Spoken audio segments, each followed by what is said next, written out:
Hello छात्रों, आज हम कक्षा 8 हिंदी की पुस्तक जो आप में लगी हुई है उसके सभी लेखक और कवियों के जीवन परिचय और उनकी रचनाएं को पढ़ेंगे इस कक्षा में।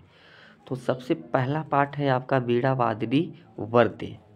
यह एक कविता है। इस कविता में कवि ने वीणा वादनी सरस्वती की वंदना करते हुए अज्ञानता को दूर करने तथा नव चेतना का प्रकाश फैलाने की कामना की है। और आपको पता होना चाहिए कि यह रचना निराला जी ने लिखा है। इनका पूरा नाम सूर्यकांत त्रिपाठी है। जन्म इनका हुआ था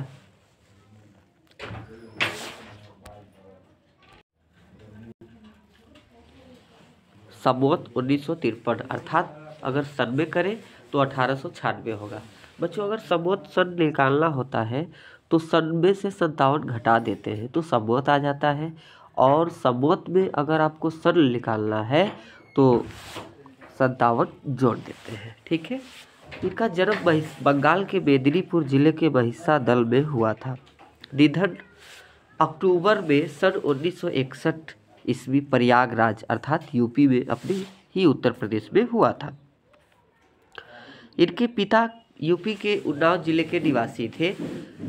निराला जी बहुमुखी प्रतिभा के धनी थे। कविता के साथ साथ उपन्यास, कहानी, निबंध, आलोचना व संस्मरण में लेखनी अपनी चलाई। अर्थात इन्होंने कविता भी लिखा, उपन्यास भी लिखा, कहानी भी लिखा, निबंध, आलोचना और संस्मरण भी लिखा इन्होंने। जैसे इनकी कुछ काव्य रचनाएं हैं निराला जी की। पहला है परिमल, दूसरा है गीतिका, तीसरा है अनामिका, चौथा है तुलसीदास और पांचवा है कुकुरमुत्ता और छठा है नए पत्ते और आराधना।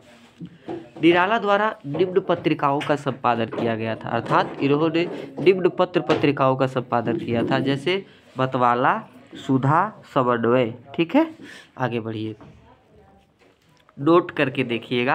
इनको सरस्वती सम्मान मिला था। यह सरस्वती सम्मान जो है के बिरला फाउंडेशन द्वारा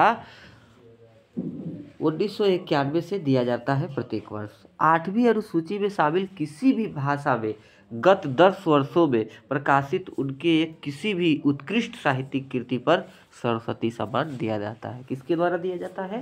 के बिरला फाउंडेशन के द्वारा। इसका स्थापना कब हुआ था? 1991 में। याद रखिएगा। ठीक है। तो आज हमने देखा निराला जी को। किसको? निराला जी की रचना वीणा वादनी वर्दे, जो कि कक्षा 8 में लगा है। वीडियो कैसी लगी है आपको हमें ज़रूर बताइएगा। ठीक है। चैनल को लाइक, शेयर, सब्सक्राइब करिएगा। धन्यवाद।